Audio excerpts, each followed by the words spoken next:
muito bem-vindo você que nos acompanha no canal Chanel Pensador. Aqui procuramos entender um pouco mais da Bíblia de capa a capa e o nosso lema é pensar nas coisas do alto. A palavra de hoje é sobre em Jesus, salve-se quem quiser. Jesus Cristo salva? Quem não já ouviu esta frase e ficou se perguntando, Jesus salva e de quê? Essa frase tornou-se um slogan popular em adesivos, placas, eventos esportivos e até mesmo em faixas que são puxadas por pequenos aviões, em grandes cidades. Infelizmente, caros ouvintes, poucos dos que veem a frase Jesus salva verdadeiramente e completamente entendem o que isso significa. Há uma tremenda quantidade de poder e verdade nessas duas palavras. Se você já ouviu e entende, sabe do que estou falando, mas se você ainda não entendeu o peso dessa frase ou desse chamado, continue ligado, pois esse é o nosso assunto de hoje. Antes, quero te lembrar, se você ainda não se inscreveu no canal, se inscreva. Deixe lá o seu joinha, dê o seu clique, deixe seu comentário, compartilhe esse vídeo nos seus grupos, nas mídias de amigos e faça esse canal ser conhecido também. Que Deus te abençoe. Pois bem, queridos, o que significa Jesus salva? Jesus salva de quê? Ou de quem? Mas, de fato, Jesus pode nos salvar de alguma coisa? E o que significa isso para nós? A maioria das pessoas entende que Jesus era um homem que viveu em Israel cerca de 2000 anos atrás. Praticamente todas as religiões do mundo enxergam Jesus como um bom professor, como um profeta, como um líder religioso. Outros dizem que Jesus é o modelo de ser humano mais perfeito que Deus ofereceu, para servir de guia. Nesse sentido é que Denizar Hippolyte Léon Rivière, o conhecido Allan Kardec, ele afirma que para o homem, Jesus constitui o tipo da perfeição moral em que a humanidade aspira na Terra. Jesus é um nome de origem hebraica que significa Salvador. As primeiras fontes de informações sobre a vida de Jesus mais conhecida mundialmente são os 4 evangelhos canônicos presentes no Novo Testamento, que relata desde o seu nascimento até a sua morte. Mas, querido, quer saber mais sobre o que são os evangelhos canônicos? Temos um vídeo no canal por título Evangelhos Canônicos e os 4 Seres Viventes. Pesquise lá e entenda mais o que significa evangelho canônico, ok? Pois bem, segundo as escrituras sagradas, Jesus é a imagem central do cristianismo, o redentor da humanidade. Jesus, já no islamismo, é conhecido como o Isa, considerado um dos principais profetas do Islã. Para um segmento do judaísmo, Jesus é um profeta. Para outros, ele é um apóstata. Vários nomes são usados para designar Jesus entre eles. Aí eles começam a titular o Cristo, o Senhor, o Filho de Deus, o Mestre, o Profeta, o Messias, o Cordeiro Pascual, o Deus vivo, o Rei dos Reis ou o Rei dos Judeus. Queridos, a interjeição Jesus significa admiração, um espanto, de observar, uma surpresa. Essa é a interjeição dessa palavra. Mas a origem desse nome, de onde que vem? O nome Jesus vem do hebraico, que se escreve JHVH, que é chamado de o tetagrama inefável, que significa a eternidade de Deus. Pois nessas letras aí, HVH, é o infinito ou infinitivo hebraico do verbo ser. né? Junto com o prefixo J, que transpôs os verbos hebraicos para o tempo futuro. Já em aramaico, a língua corrente da Palestina, que deu origem a diversos idiomas falados até hoje, nós temos o nome de Jesus de uma forma mais direta. Lá ele está com o termo de Yeshua HaMashiach, significa Jesus Cristo, o Messias. Yeshua HaMashiach é encontrado no Novo Testamento com a grafia de Yeshua HaNotzri, né? Em português, o nome Javé. Ou ainda Jeová, e tem o mesmo significado, a eternidade divina ou a eternidade de Deus. O monograma JSH, que significa Jesus Salvador dos Homens, né? Do grego, a escrita no grego vai o I, o H, o S, o U e o S. E aparece nos evangelhos dos apóstolos Marcos e Lucas, nessa escrita aí. A forma latina, né? Jesus Omnibus Salvatorem, né? Foi criada no século XV. É adotada por Santo Inácio de Loyola como emblema da Companhia de Jesus, né? E hoje é um dos símbolos da Igreja Católica Romana. Mas, queridos, IXY, né, um acróstico que significa Jesus Cristo, Filho de Deus, Salvador, né, e XY, com origem nas iniciais das palavras gregas, é assim que se vive, né, essa palavra Jesus. Mas quanto ao nome Cristo, né, em Jesus Cristo, de onde vem? Jesus, nós já falamos aí da sua origem, da raiz da palavra, como que ela veio para nós hoje, como se pronuncia. Mas e Cristo, de onde vem? Às vezes as pessoas me perguntam qual é o sobrenome de Jesus. Geralmente ela mesmo de imediato respondem: acho que o sobrenome de Jesus é Cristo, mas eu não tenho certeza. E aí, pastor, é de fato Cristo? Aí, então, eu pergunto em cima dessa pergunta, se for assim, né, quando Jesus era um garotinho, então José Cristo e Maria Cristo levaram o pequeno Jesus Cristo ao mercado. Tá dando para entender? Ouvindo dessa forma, eles percebem então que Cristo não é o sobrenome de Jesus, né? Então, o que Cristo significa? De onde vem este nome? Qual o significado do termo Cristo? Vamos explorar então um pouco este assunto agora. Primeiro, nós precisamos saber algumas coisas básicas dessa tradução, né, da tradução dessa palavra Cristo. Os tradutores às vezes escolhem traduzir pelo som semelhante ali no lugar do significado, eles visualizam mais o timbre sonoro da palavra, em especial para nomes e títulos. Esta ação é conhecida por transliteração. Para a Bíblia, os tradutores precisaram escolher em suas palavras, em especial nomes e títulos, transliteração pelo som, né? E entendemos que não existe uma regra específica para isso. Sobre a Septuaginta, caso o caro ouvinte queira saber mais sobre o que é a Septuaginta, nós temos 2 vídeos no canal intitulados A História da Bíblia. Pesquise lá, vá assistir e você vai entender mais o que é a Septuaginta, ok?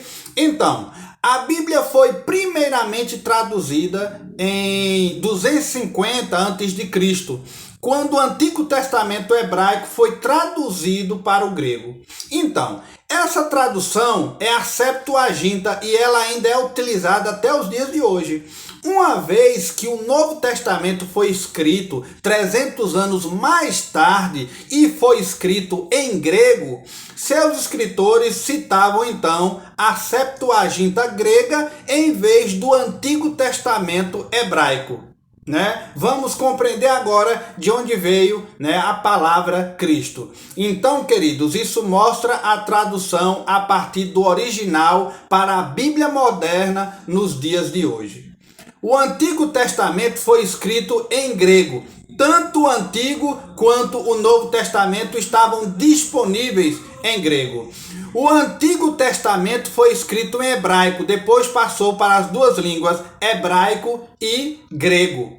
O Novo Testamento já foi escrito no grego, né, que a gente chama o grego koiné, a língua universal, há 2000 anos atrás.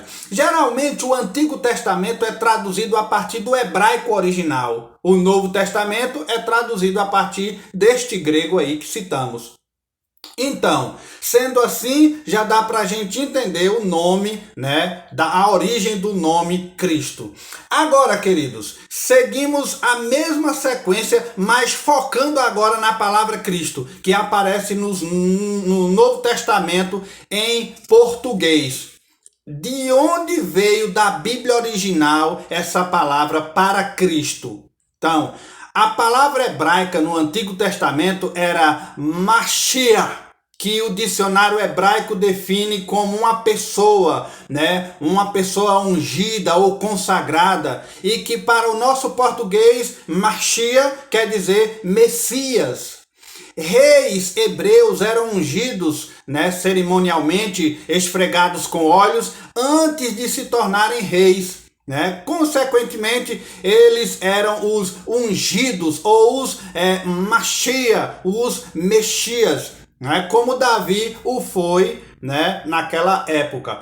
O Antigo Testamento também profetizou acerca de um Mashiach específico. Para a Septuaginta, seus tradutores escolheram uma palavra em grego e um significado semelhante. Então, a Septuaginta já usa o Mashiach como o Christos, cujo som se parece com o nome Cristo, que vinha de Crio, que significa esfregar cerimonialmente com óleo, ou aspergir óleo, ou passar óleo. Portanto, Christos foi traduzido por significado e não foi transliterado pelo som. A partir do termo hebraico original, Mashiach, né, na Septuaginta grega, Messias, que mais para frente nos trouxe o significado da palavra ungido, Cristo, né, que significa ungido. Tá dando para entender, amados? Os escritores neotestamentários continuaram a utilizar a palavra Christos em seus escritos. Eles usaram muito para identificar Jesus como o Mashiach, o Messias, o enviado da parte de Deus. Na Bíblia em português, o termo hebraico Mashiach do Antigo Testamento é comumente traduzido como o ungido e às vezes transliterado como o Messias, que é o que nós conhecemos hoje quando lemos a nossa Bíblia em português. O termo Christos do Novo Testamento original é transliterado como Cristo. A palavra Cristó é muito específica, derivada por tradução a partir do hebraico para o grego e então transliterado do grego para o português. Por isso, amados, que não vemos prontamente a palavra Cristo no Antigo Testamento de hoje. Esta relação com o Antigo Testamento é difícil de ser vista, mas a partir desta análise nós sabemos que na Bíblia o termo Cristo, né, que vai seguir para Messias ou Messias e que para nós se traduz com o ungido de Deus, e que é esse termo que é o título específico da pessoa de Jesus.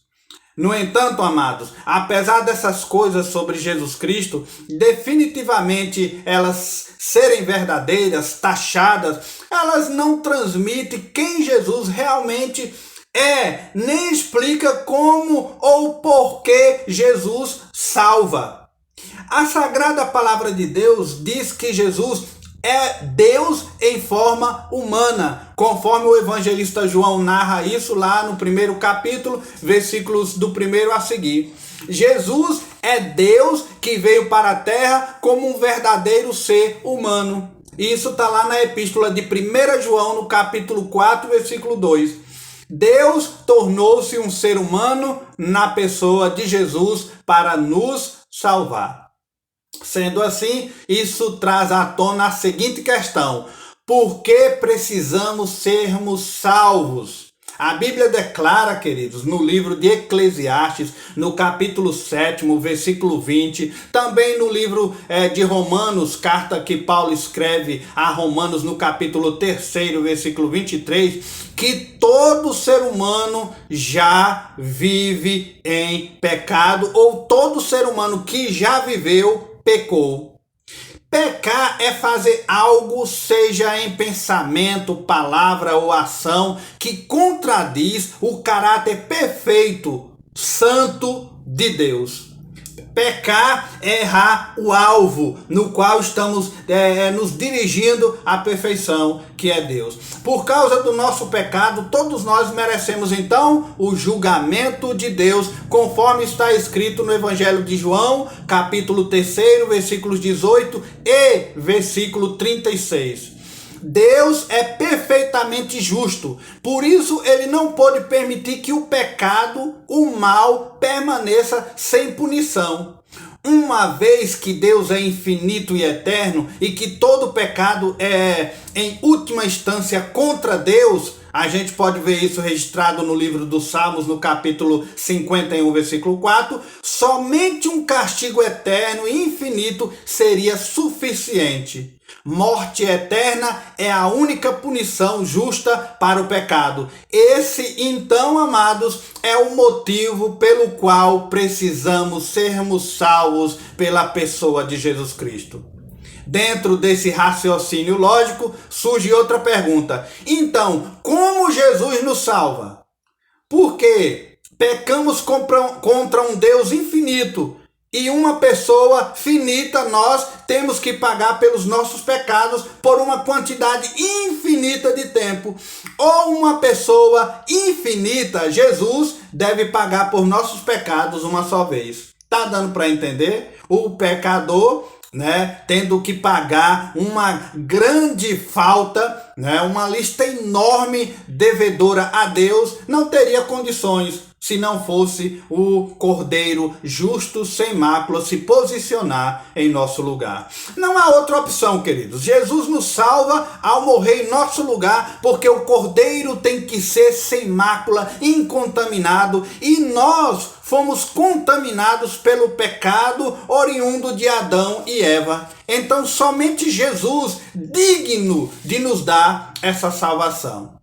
Então, na pessoa de Jesus Cristo, Deus se sacrificou em nosso favor, pagando a penalidade infinita, eterna, que só Ele poderia pagar no nosso lugar, conforme está registrado lá em 2 Coríntios, no capítulo 5, versículo 21, também em 1 João, capítulo 2, versículo 2, fala sobre essa ação amorosa de Deus por nós. Jesus tomou sobre si a punição que merecemos a fim de nos salvar de um destino eterno, horrível e consequência justa dos nossos pecados. Jesus pegou todo esse pecado, esse peso, essa dívida que tínhamos para com Deus e abraçou e pagou, e na cruz ele rasgou essa escrita de dívida.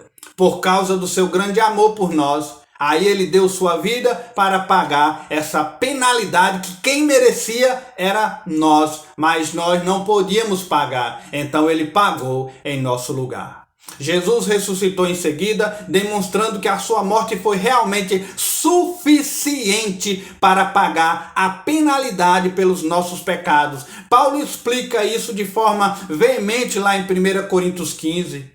Pois bem, queridos, Jesus salva nossa alma caída e contaminada pelo pecado. Mas quem ele salva? Jesus salva todos os que aceitam e recebem o seu presente chamado salvação. Jesus salva todos aqueles que confiam plenamente e somente no seu sacrifício vicário, o qual pagou o nosso pecado, a dívida que tínhamos para com Deus.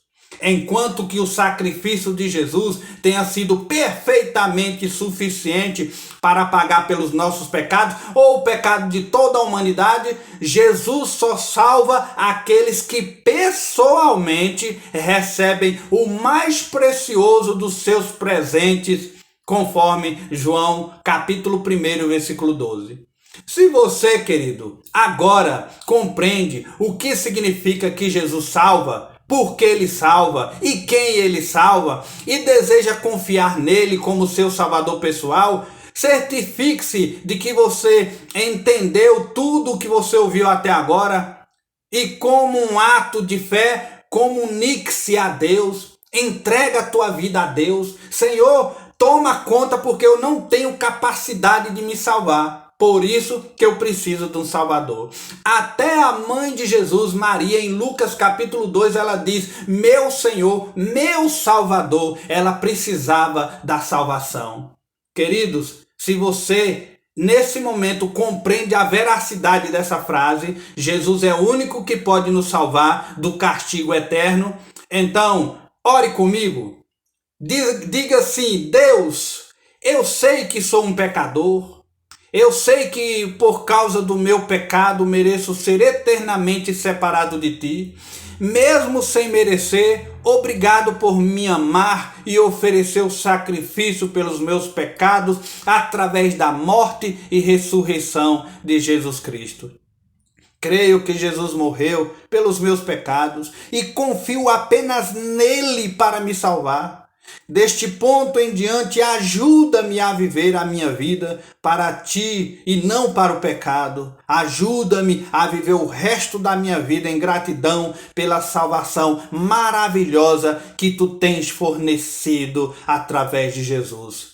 Jesus, querido, salva-me. Amém.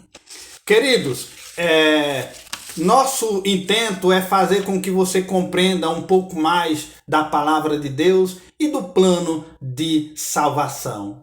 E se você compreendeu, e se você orou comigo, e se você tomou uma decisão por Cristo por causa dessa mensagem, desse vídeo, por ter entendido o que tudo isso significa para você, então deixe nos seus comentários seu nome, estarei orando por você, e continue a nos seguir e faça da Bíblia Sagrada o seu manual de vida, ok?